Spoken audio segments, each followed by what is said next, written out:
Ja, herzlich willkommen zu unserer Vorstellung Past Beteiligungsmanagement. Sie sehen jetzt hier die Anmeldemaske. Alles, was Sie benötigen, ist letztlich ein Benutzernamen und ein Passwort, was Sie sich selber vergeben können. Wenn Sie das haben und sich anmelden können, dann finden Sie diese Startseite. Was Sie hier sehen, sind die einzelnen Assets, die verwaltet werden, beispielsweise die Anteile, die Unternehmen. Also alle die Elemente, die im Beteiligungsmanagement von Bedeutung sind, können hier verwaltet werden. Und in diesem Bereich hier unten drunter sehen Sie die Stammdaten, die auch, wie alles, was Sie hier sehen, komplett flexibel und anpassbar sind. Und in dem unteren Bereich sehen Sie die einzelnen Objekte, die verwaltet werden. Wir haben also in diesem System Stand 30.09.2020 112 Unternehmen abgespeichert. Wenn wir jetzt in die Vergangenheit reisen, das ist natürlich eine zentrale Anforderung im Beteiligungsmanagement, dass ich sozusagen Zeitreisen vornehmen kann. Wenn ich also in die Vergangenheit reise, meinetwegen in das Jahr 2001, dann ändern sich diese Objekte. Und Sie sehen, wir haben jetzt nur noch 89 Unternehmen im System gespeichert. Ich gehe wieder auf den heutigen Stichtag und was Sie hier noch finden, sind eine ganze Reihe von unterstützenden Werkzeugen, die Ihnen beim Datenmanagement letztlich Unterstützung leisten können. Sie haben die Möglichkeit, alle Daten auf einmal im Rahmen einer Massendatenänderung anzupassen. Sie haben die Möglichkeit, hier einzelne Felder hinzuzufügen, indem ich beispielsweise hier auf den Unternehmensgegenstand drücke und Sie sehen, dass er hier unten in der Liste erscheint. Sie können beliebige Felder hinzufügen in diese Liste und was Sie dann machen können, Stichwort Ad-Hoc-Reporting, dass Sie diese Liste sich als Excel herausgeben lassen. Mal einen Export hier. Und das ist eine ganz schöne oder wichtige Anforderung im Beteiligungsmanagement, im Ad-Hoc-Reporting, dass Sie in der Lage sind, die Daten, die Sie im System haben, auf Knopfdruck herausgeben zu können. Und Sie sehen hier eben diese Excel-Report, der dort stattfindet. Das können Sie mit allen Inhalten im System machen. Alles, was im System ist, kann als Excel exportiert werden. Hier oben haben wir eine globale Suche, die ermöglicht Ihnen direkt zu einem Unternehmen zu springen. Was auch noch wichtig ist bei den einzelnen Werkzeugen, die wir haben, das ist die Suche. Sie haben also die Möglichkeit, die Listensuche, die Sie hier haben, abzuspeichern. Sie können ja auch mit Formeln arbeiten. Und ich habe jetzt hier beispielsweise eine Suche mal abgespeichert. Wenn ich da drauf drücke, wird die entsprechend ausgeführt. Und Sie haben auch die Möglichkeit, diese Suchen mit anderen Nutzerinnen und Nutzern zu teilen. Wenn wir uns jetzt mal in ein Unternehmen hineinbewegen, dann stellt sich das wie folgt dar.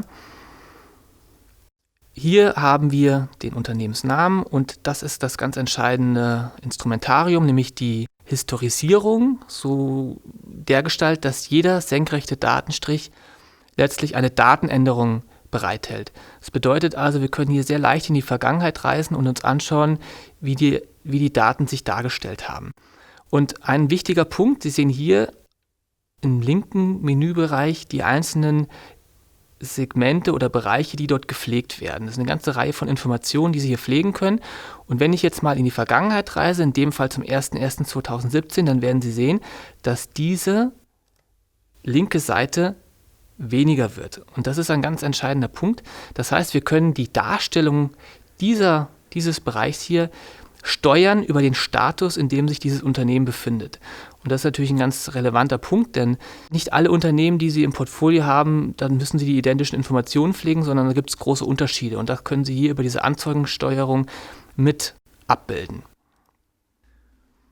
Was jetzt hier noch wichtig ist, sind diese Bereiche, die beispielsweise dieses Plus hier haben oder die Memos hier auch oder die Financials.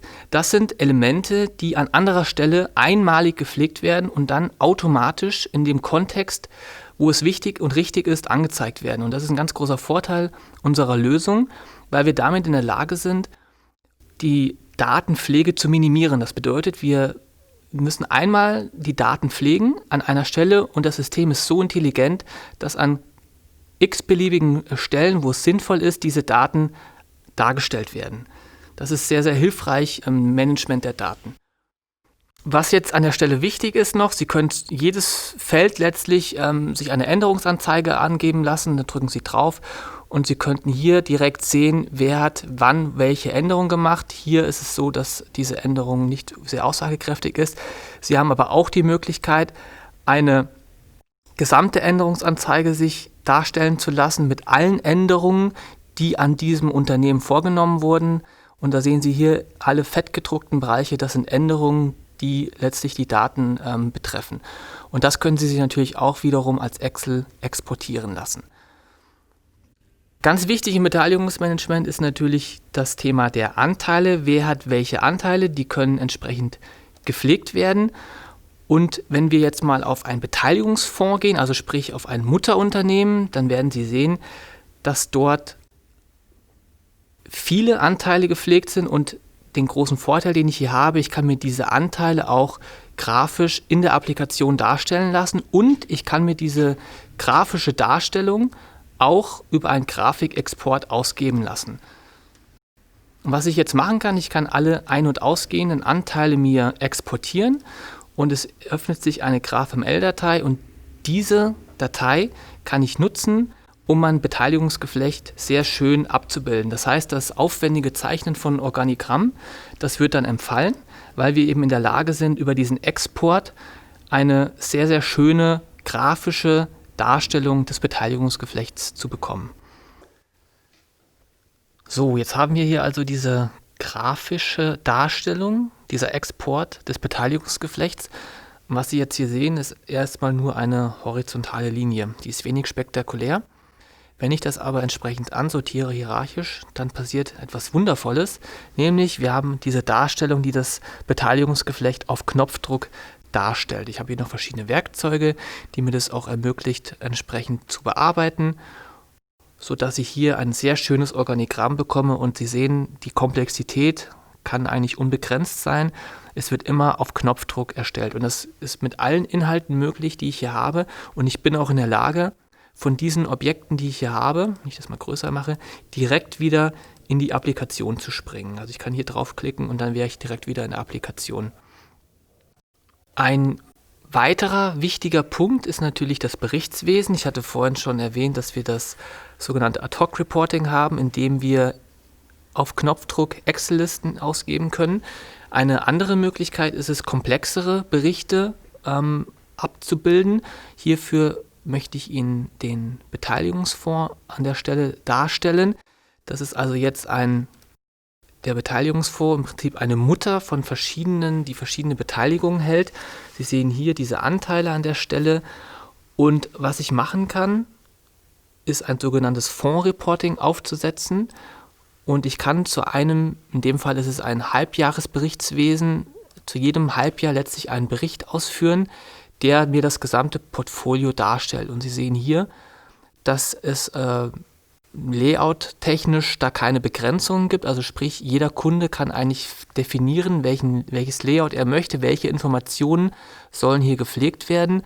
Entscheidend ist natürlich, dass die Datengrundlage im System gegeben ist und wenn diese Daten im System verwaltet werden, können die auch in dieser Form, in dieser Berichtsform ausgegeben werden. Hier haben wir also ein Fonds-Reporting, die sozusagen eine Gesamtdarstellung des Fonds enthält. Das sind am Anfang noch verschiedene Erläuterungen.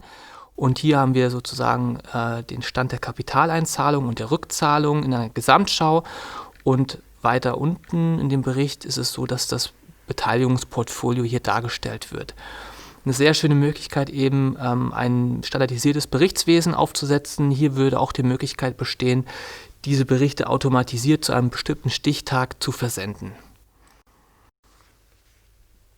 Eine weitere zentrale Anforderung ist das Thema Compliance. Hier ist es so, dass wir ein sehr mächtiges Tool haben, das nennt sich Tracking Log. Ich kann dort draufklicken. Es ist natürlich ein Recht, was ich nur ausgewählten Benutzern gebe.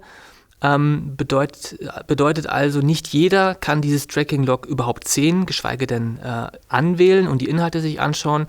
Entscheidend ist aber aus Compliance-Sicht, dass hier jeder Tastenschlag dokumentiert wird und wir hier in dem linken Menübereich die Möglichkeit haben, dieses Tracking-Log nach bestimmten Parametern zu durchsuchen, sei es ein Datum, sei es eine Aktion, die ausgeführt wurde oder ein Benutzer, der agiert hat. und wir können dann auch wiederum diese Dokumentation letztlich als Excel exportieren lassen. Ein weiterer wichtiger Punkt ist das Thema Zusammenarbeit, Kollaboration. Hier haben wir die Möglichkeit, das sogenannte Vorschlagswesen zu nutzen. Das bedeutet, wenn wir auf ein beliebiges Objekt gehen, können wir den Stichtag auf heute setzen und wir hätten die Information beispielsweise bekommen, dass sich da etwas ändert. Beispielsweise ändert sich der Name der Firma. Dann gehen wir hier in das Bearbeiten-Menü und wir können eben diesen Namen anpassen, indem wir beispielsweise sagen, diese Firma heißt jetzt nicht Pass mal auf KG, sondern die heißt jetzt Pass Test KG. Und was ich jetzt machen kann, ich gehe jetzt nicht auf Speichern, sodass es direkt abgespeichert wird, sondern ich gehe auf Vorschlagen. Und was jetzt passieren wird, ist, dass ein anderer Nutzer, das ist entsprechend hinterlegt, diesen Vorschlag erhalten wird in seiner Inbox. Der Nutzer hat dann entweder die Möglichkeit, direkt hier in der Oberfläche diesen Vorschlag anzunehmen, oder aber er kann eben über diese Inbox, wird ja auch separat per E-Mail benachrichtigt, dort das ansteuern und kann diesen Vorschlag sich anschauen. Und er sieht hier, aus der Pass mal auf ist die Pass Test KG geworden und er kann diesem Vorschlag letztlich zustimmen und kann ihn annehmen. Und was jetzt natürlich passiert ist, wenn wir wieder auf das Objekt gehen,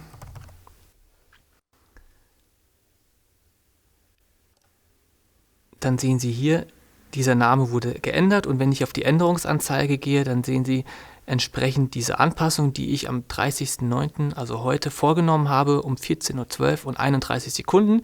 Stichwort Compliance, Stichwort Dokumentation, wird also in dieser Änderungsanzeige lückenlos dokumentiert. Und vor dem 30.09. hieß die Firma eben Pass mal auf KG. Und damit ist genau dieser Anforderung Genüge getan, dass wir zu jedem beliebigen Stichtag den Stand der Beteiligung lückenlos dokumentieren und darstellen können. Das Schöne an der Applikation ist ja die Flexibilität und das bedeutet, dass wir im Live-Betrieb Änderungen vornehmen können und dazu braucht man auch gar kein IT-Know-how dergestalt, dass man programmieren können müsste, sondern man kann das wirklich in der Oberfläche machen. Dazu braucht man ein entsprechendes Recht und in dem Fall habe ich das Recht. Ich würde jetzt hier auf das Paket gehen, jetzt sozusagen unter die Motorhaube der Applikation. Und die Anforderung, die ich jetzt von der Fachseite bekommen habe, ist, dass ich ein Datenfeld bei den Unternehmen hinzufügen soll. Ich gehe jetzt also zu den Unternehmen. Sie sehen hier die einzelnen Felder, die gepflegt werden. Und wie gesagt, die Anforderung besteht darin, ein neues Feld einzufügen. Das ist ganz einfach. Ich gehe auf Neu Feld und ich kann jetzt diesem Feld einen Namen geben. Ich nenne es jetzt mal SAP Buchungskreis. Und ich sage, vom Datentyp her, das ist kein Textfeld, sondern das ist ein Ja-Nein-Feld. Sie sehen also hier, man hat bezüglich des Datentyps ganz unterschiedliche Möglichkeiten, was dort ausgewählt werden kann. Sei es ein Datum, sei es eine Datei, die dort hinterlegt wird, sei es ein Mehrfachverweis oder eben auch eine Formel. Ich kann relativ komplexe Formeln auch dort hinterlegen, mit Auswahlbedingungen arbeiten etc. Ich wähle jetzt hier mal Ja-Nein aus. Ich speichere das ab. Und jetzt ist im Prinzip im Live-Betrieb dieses Feld dort entstanden. Was ich jetzt noch mache, ich sage, dieses Feld ist mir so wichtig, das muss nach oben. Ich gehe jetzt auf Felder sortieren und ich nehme dieses Feld per Drag and Drop und setze es unter dieses Feld. Ich schließe das wiederum und jetzt gehe ich wieder in die Oberfläche, also sprich in die Sicht, wie der Benutzer es hat. Und ich kann mir ein beliebiges Unternehmen aufrufen. Und was passiert sein wird, dieses Feld SAP Buchungskreis ist dort entstanden und es ist sozusagen historisierend, also sprich von Anbeginn des Objektes ist dieses Feld jetzt entstanden. Ich kann es auf Bearbeiten gehen und ich kann beispielsweise sagen, dadurch, dass es ein Ja-Nein-Feld ist, kann es anklicken, es wäre jetzt ein Ja, ich speichere das ab. Und wir haben hier entsprechend dieses Feld hinzugefügt. Wenn ich jetzt sage, das Feld ist doch nicht so wichtig oder ein anderes Feld ist nicht so wichtig, ich möchte es ausblenden, dann geht das genauso leicht. Wir vergeben jetzt einfach nur eine Eigenschaft. Wir gehen jetzt hier auf dieses Testfeld und wir sagen, nein, das möchten wir nicht mehr sehen. Das bedeutet einfach, wir vergeben eine neue Eigenschaft, die dieses Feld betrifft. Und diese Eigenschaft lautet Ausblenden. Ich gehe auf Speichern. Und was passieren wird, wenn ich den Browser refreshe, das Feld ist verschwunden. Und das zeigt Ihnen, wie einfach es ist, dieses Datenmodell, was dort sozusagen hinterlegt ist, an Ihre Bedürfnisse anzupassen. Das war genau die Philosophie, die wir uns überlegt hatten bei der Programmierung dieser Anwendung. Wir wollten die Fachseite in die Lage versetzen, das Datenmodell selber anzupassen.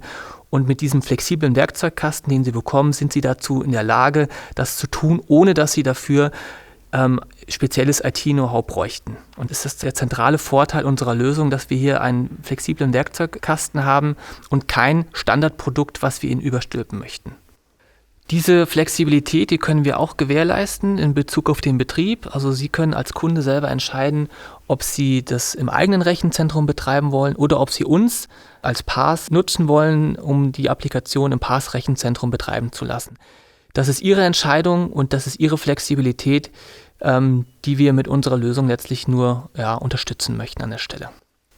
Mein Name ist Stefan Göttlicher. Ich bin Produktverantwortlicher für das PaaS-Beteiligungsmanagement. Wenn Sie Fragen haben, zögern Sie nicht, auf mich zuzukommen und mich zu kontaktieren.